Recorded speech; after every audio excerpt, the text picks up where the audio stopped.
In this video, I'm going to find out the best day trip in Da Nang. We'll cover the distance from the city and how to get there, activities, food and drink, things to watch out for, and of course, I'll also provide updated costs so you know exactly how much you need to plan your day trip when you get to Da Nang.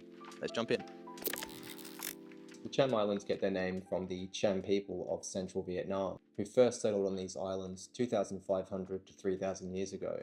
The archipelago has 8 islands, with Hon Lao, or Pearl Island, being the largest and only inhabited island. The Cham people are part of the ancient Champa kingdom that ruled central Vietnam from the 2nd until the 15th century. Their influence is still seen today in the temples, language remnants, and local traditions on the island. Cham Island is recognized as a UNESCO Biosphere Reserve, making it one of the most ecologically important destinations near Da Nang. The coral reefs here are some of the best in Vietnam, and snorkeling and diving are common activities you can do on the island. Let's check out some prices. To get here from Da Nang, I'd recommend hiring a private driver, driving from Da Nang City down to Kua Dai Pier in Hoi An. This will set you back around $30 return, excluding tip. You're also going to have to pay for a ferry across to the island. The slow public ferry is about $13 return.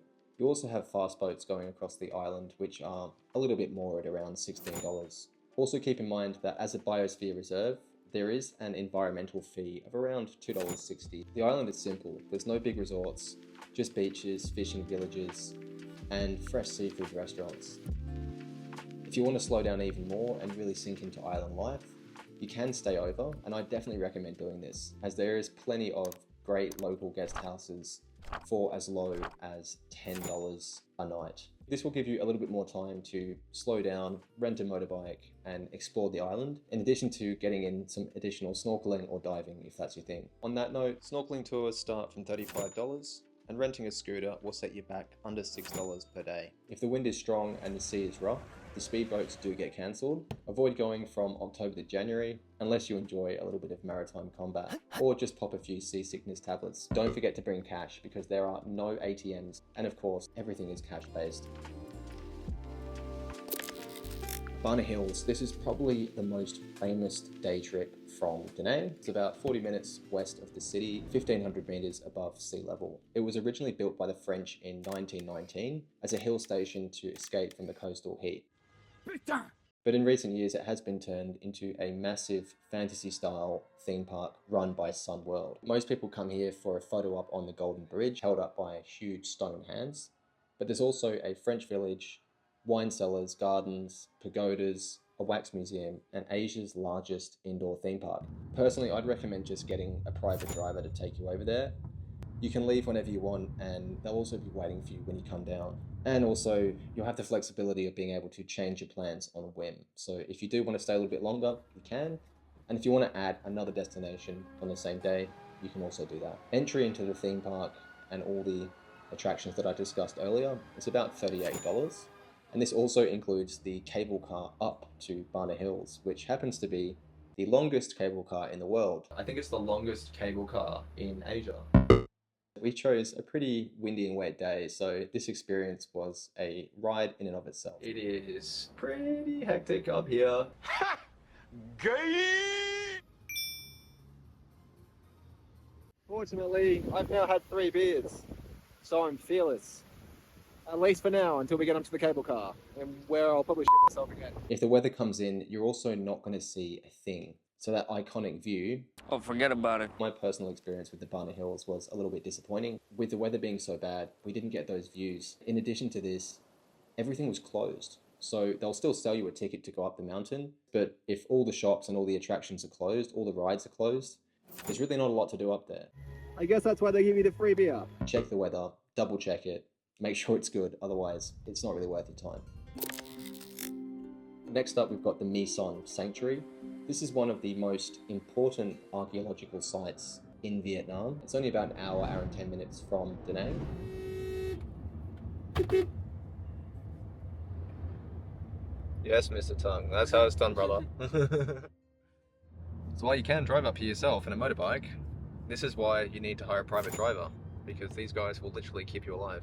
Son Sanctuary was the political and religious capital of the Champa Kingdom, built between the 4th and 14th century. The Cham people, those same folks that settled the Cham Islands, were Hindu and built these temples in dedication to Shiva. The temples were constructed with a mortarless bricklaying technique that still puzzles archaeologists today. Unfortunately, much of the site was damaged during the Vietnam War, or American War as they refer to it here in Vietnam. A number of the towers remain beautifully preserved and are now part of a UNESCO World Heritage Site. There is also a cultural dance 4 times a day provided by the sanctuary for free.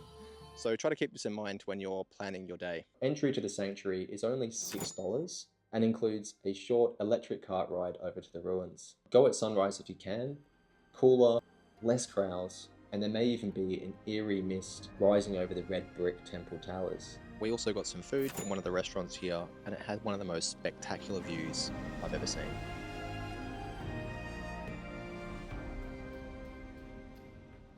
Made that strong. I love making these kind of videos, so if you enjoy it as well, then do me a solid and hit the subscribe button. It really helps out the channel and gives me a bit more of an indication of what kind of videos my audience is looking to see. Time to get a little bit closer to home. The Tra Peninsula, one of the most beautiful natural areas near Da Nang, and home to the famous Lady Buddha statue. Tra is only about 15 or 20 minutes away, and the drive itself is half the fun. Lady Buddha, or Guan Yin, the Buddhist goddess of mercy, stands at 67 meters tall, making her the tallest Lady Buddha statue in all of Vietnam. She watches over fishing boats entering the harbour, and locals believe that she protects the city from typhoons, something which in recent times has actually proven to be true. It's free to come in, park your bike, and walk around, check out the pagoda, the statues, and of course, that majestic coastal panorama. Bring water, sun cream, and go early. The heat does get pretty brutal, and the traffic does ramp up with the tour starting in mid-morning. So once you have seen Lady Buddha, I'd recommend jumping back on the bike and driving further down the peninsula. It's one of the most beautiful drives in Vietnam, in my opinion. The beaches themselves are a little bit inaccessible, but just driving for the views is definitely worth it. Bear in mind though, to access the final stretch of the drive, you do need to have a proper motorbike or a car. Automatic scooters are prohibited from actually entering this last section of the drive because it's just way too steep. So if you're going to head further, get a proper bike or take a guide. Tra is also the home of Vietnam's rare red-shanked duok monkeys, sometimes called the Queen of Primates. They're endangered and only found in a handful of places across Southeast Asia. If you want to see some nature and you want to see some animals, Tra is the perfect destination. Last up, we've got the Marble Mountains, one of the easiest and most popular day trips from Da Nang. They sit about 20 minutes south of the city, and you can easily access them by Grab, by driving down yourself, or by hiring a private driver. The cluster of 5 limestone hills is deeply rooted in local mythology. They represent the 5 elements in Vietnamese folk belief: metal, wood, water, fire, and earth. The main mountain you'll be exploring is Toi Son, or the Water Mountain. It's packed with caves, pagodas, and shrines directly carved into the rock. Many of these Buddhist sanctuaries date back to the 17th century, built by monks who used these caves for worship and meditation. Entry is only $1.60, and if you want to take the elevator up, it's only an additional 60 cents. Personally, I'd say don't be lazy, take the stairs, and you can turn it into a bit of a workout as well. There is actually a bit of a scam operating in the Marble Mountains, and I fell for it the first time I went here. There is actually free parking. It's just a little bit further away, so as you come in, it is on the right. You'll see a number of coaches. Just park your bike around there. People will try to wave you in and get you to park outside their shop. There is a lot of pressure to actually buy something if you're going to park in these places. The parking is not for free. Often the food here is pretty mid. If you want, you can grab a snack or a coconut from one of the ladies that are selling up there.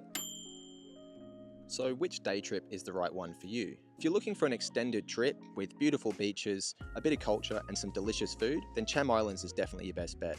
If you're looking for some thrills, then head up to the Bana Hills. If you want a rich cultural experience with amazing ruins then check out the Mison Sanctuary. If you don't have a lot of time and you just want to do something local, then you can easily cram in the Marble Mountains and the Tra Peninsula in one day. So it really depends on your time constraints and how big your budget is. And if you're not great with maths, don't worry. I have put together a table which summarizes all the expenses and provides a final cost for each trip. If you liked the video, hit the thumbs up and I'll see you on the next one.